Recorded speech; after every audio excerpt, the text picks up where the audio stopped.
My beloved brothers and sisters, Mahal kong mga kapatid, this morning I wish to speak to you of eternal truths. sa umagang ito ay magsasalita ako sa inyo ng katotohanan na magpapayaman sa ating buhay at makikita na tayo na muling makabalik sa ating pamahay.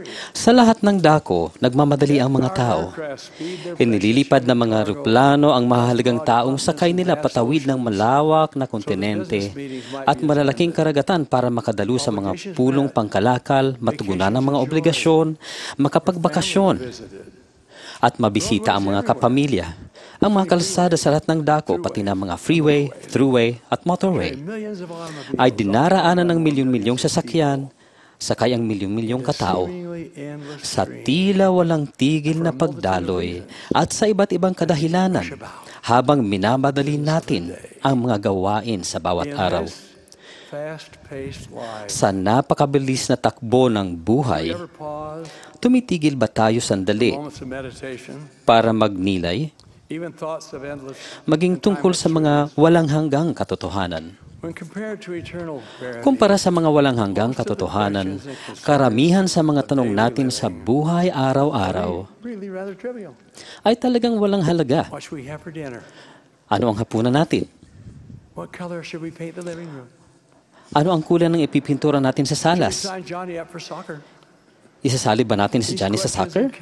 Ang mga tanong na ito at napakarami pang ibang katulad nito ay nawawala ng halaga sa oras ng krisis. Kapag nasaktan o nasugatan na ang mga mahal sa buhay, kapag may nagkasakit, kapag nagsakit ng malubha at malapit ng mamatay ang isang tao, lumilinaw ang ating isipan at madali nating natutukoy kung ano ang talagang mahalaga at ano ang walang halaga. Nakausap ko kamakailan ang isang babaeng mahigit 2 taon nang nakikibaka sa isang sakit na nakamamatay. Sinabi niya na bago siya nagkasakit, marami siyang ginagawa araw-araw tulad ng paglilinis ng husto ng bahay at pagpupuno nito ng magaganda at mamahaling kasangkapan. Ilang linggo raw niyang sinubukang magharap ng tamang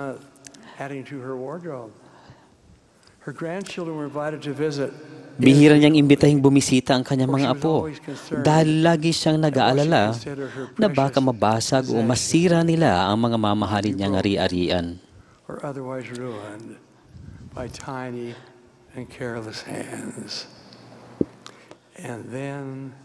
Pagkatapos ay natanggap niya ang nakagugulat at nakapanlulumong balita na nanganganib ang kanyang buhay at baka hindi na siya magtagal.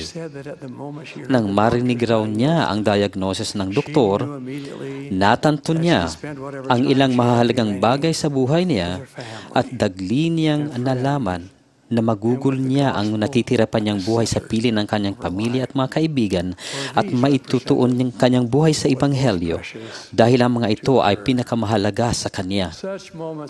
Ang gayong mga oras ng kaliwanagan ay dumarating sa ating lahat anumang oras, bagamat marahil ay hindi laging sa madamdaming sitwasyon.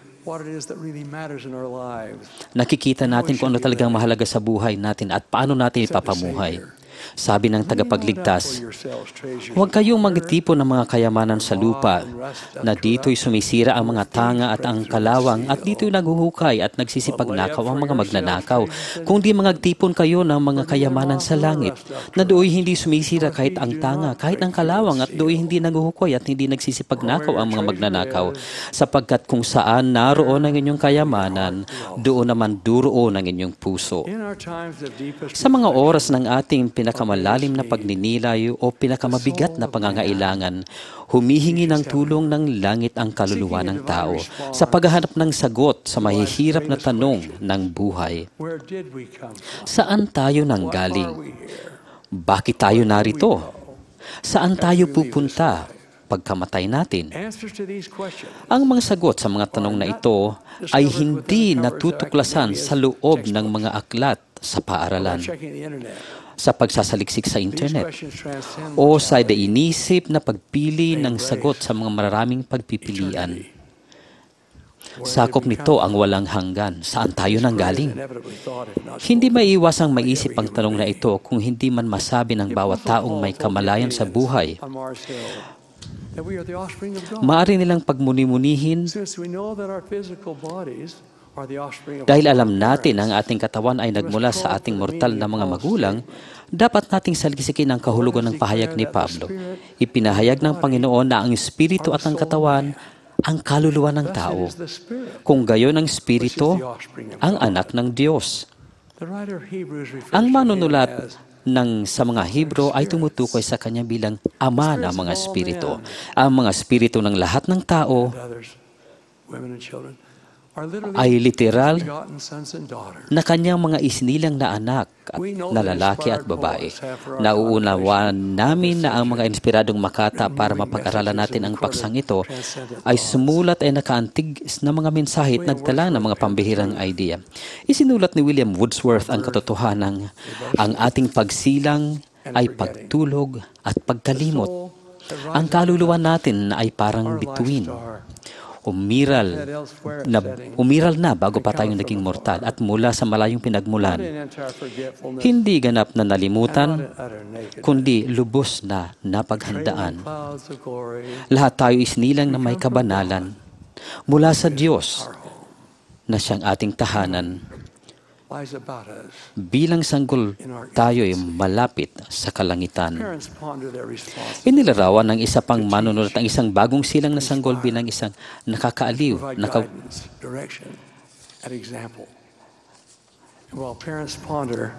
at habang nagbubulay ang mga magulang, nagtatanong ang mga bata, lalo na ang mga kabataan, ng isang mahalagang tanong. Bakit tayo narito? Karaniwan tahimik itong sinasabi sa kaluluwa ng ganito. Bakit ako narito? Lubos tayong magpasalamat na nagbuo ng daigdig ang matalinong lumikha at inilagay tayo rito na may lambong ng pagkalimot tungkol sa ating pinagmulan.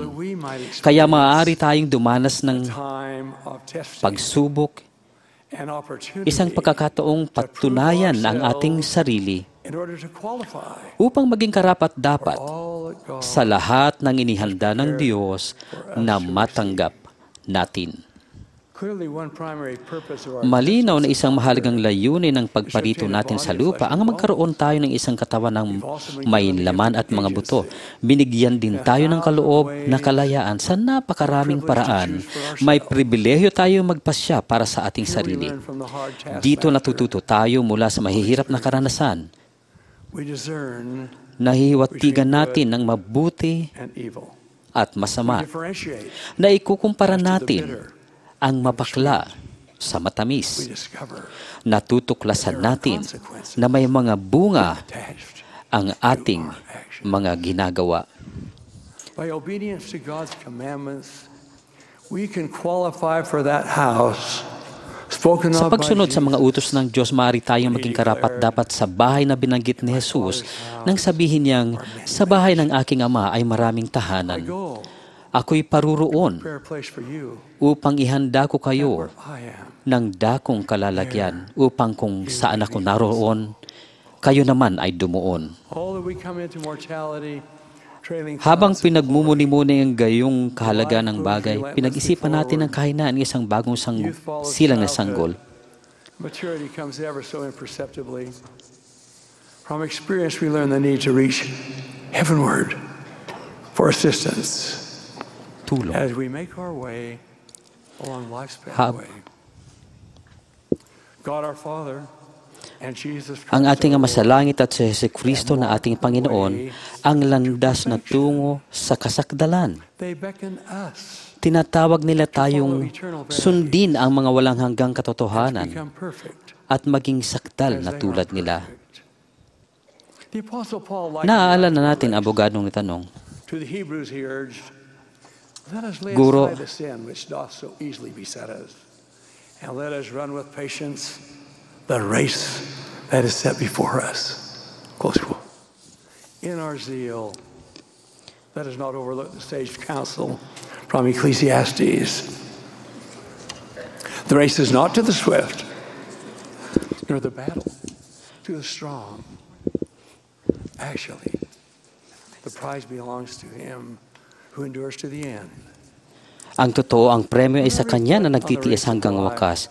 Kapag pinag-iisipan ko ang takbo ng buhay, naalala ko ang isa pang uri ng takbuhan, naging mula sa pagkabata ko. Kumukuha kami ng lanseta ng mga kaibigan kong lalaki at mula sa malambot na kahoy ng isang punong wilo, gumagawa kami ng maliliit na kabangka-bangkaan. Kapag nalagyan na nila ng tatsulok na tela ang kabangka-bangkaan, itutulak nila ito sa mabilis na alon ng Provo River. Tumatakbo kami sa tabi ng ilog at nakamasid sa maliliit na bangkang kung minsan ay akyat baba sa mabilis na alon at kung minsan ay tahimik na naglalayag habang palalim ang tubig. Sa pag-unahang yun, napansin namin na may isang bangkang nangunguna sa lahat papunta sa finish line. Bigla itong tinangay ng alon ng napakalapit sa malaking uli-uli at tumagilid ang bangka at tumaob. Natangay ito ng paikot-ikot at hindi makabalik sa daloy ng agos. Sa wakas, tumigil din ito sa dulo ng pool, sa gitna ng mga labing nakapaligid dito.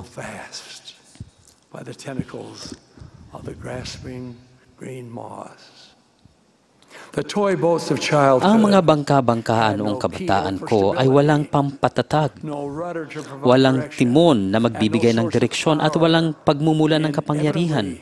Hindi maiwasang ang kanilang destinasyon ay pababa. Ang landas na hindi kailangang labanan. Hindi katulad ng mga bangka-bangkaan, binigyan tayo ng mga banal na katangian upang gabayan tayo sa ating paglalakbay. Pumasok tayo sa mortalidad hindi para magpaanod sa daloy ng agos ng buhay, kundi nang may kapangyarihang mag-isip, mga tuwiran at magtagumpay.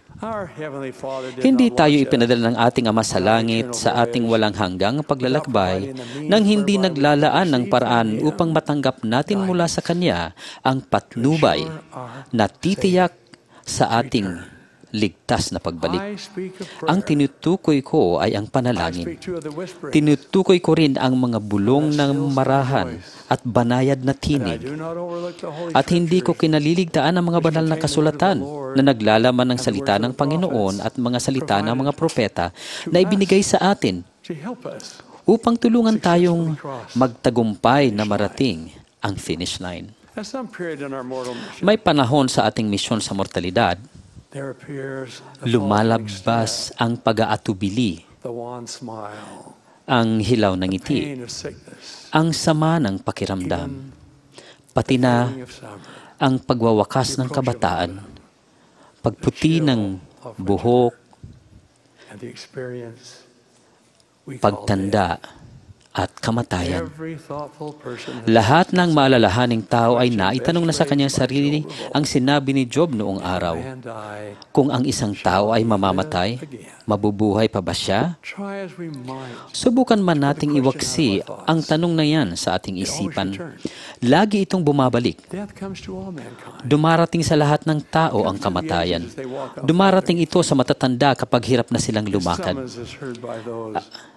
Ang pagtawag nito ay naririnig ng mga taong halos hindi nakarating sa katanghalian ng buhay.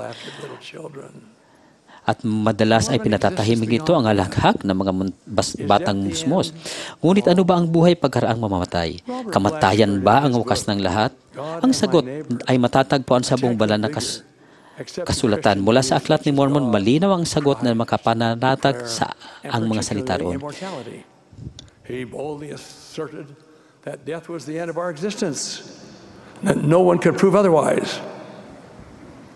Then a surprising thing happened. Ngayon, His wall of skepticism suddenly crumbled to dust.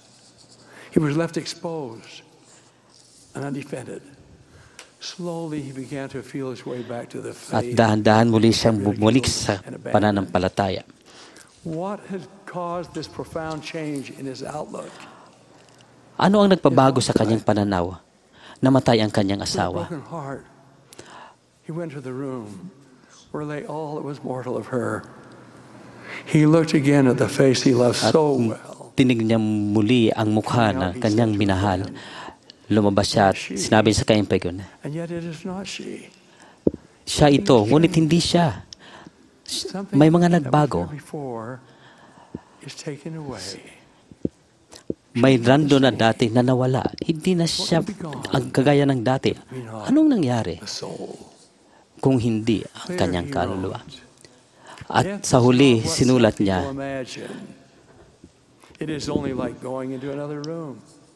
parang pagpunta lang sa kabilang kwarto. At na doon may mga taong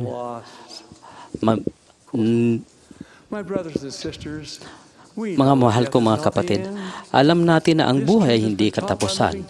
Ito ay tinuro ng mga buhay na propeta at nakikita rin sa mga banal na kasulatan. Sa Aklat ni Mormon, sinabi, ngayon hinggil sa kalagayan ng kaluluwa sa pagitan ng kamatayan at ang pagkabuhay na mag-uli.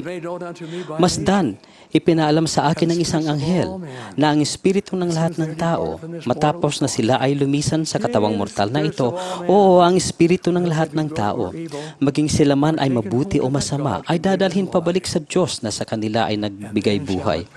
At sa gayon, ito ay mangyayari na ang mga espiritu ng yaong mabubuti ay tatanggapin sa kalagayan ng kaligayahan na tinatawag na paraiso.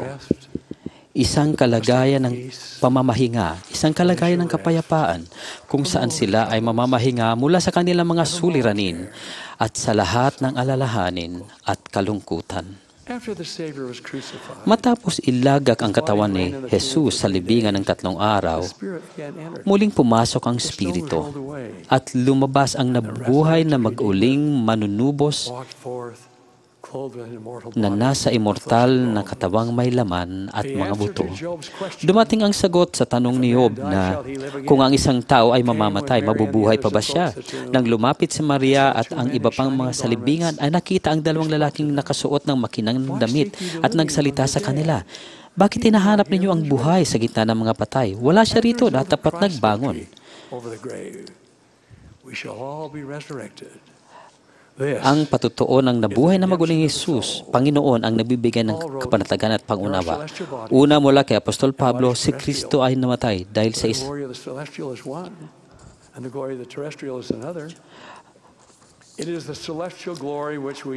ang celestial na gloria ang nakikita natin. Nasa piling ng ating Ama sa langit.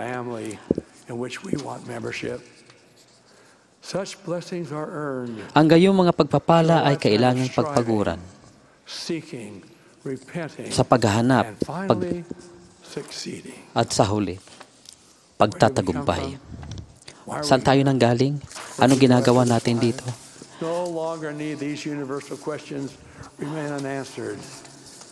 From the very depths of my soul, nagagalak ang aking I testify. Pinatotohanan ko na ang lahat ng aking sinabi ay katotohanan. Ang ating Ama sa langit ay natutuwa sa lahat ng mga sumusunod sa kanyang mga kautusan. The tardy teenager, the wayward youth, the delinquent parent. Tenderly, the Master magiliw na nangungusap ang Panginoon sa kanila at maging sa lahat, magsibalik kayo. Magsiuwi na kayo. Magsilapit sa akin.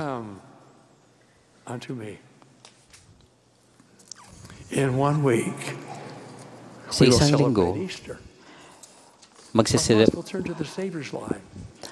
ang ating isipan na may pupunta sa kanyang buhay, sa kanyang kamatayan at sa kanyang pagkabuhay na maguli. Bilang espesyal na nagpapatutuo, pinatutuhanan ko sa inyo na siya ay buhay. That such return will be ours, all of us. Para sa ating lahat, pinapanalangin ko na mapakumbaba ang pananalangin sa pangalan ng Jesus Christ. Even si Kristo, ang ating tagapagligtas, ang ating manunubos. Amen.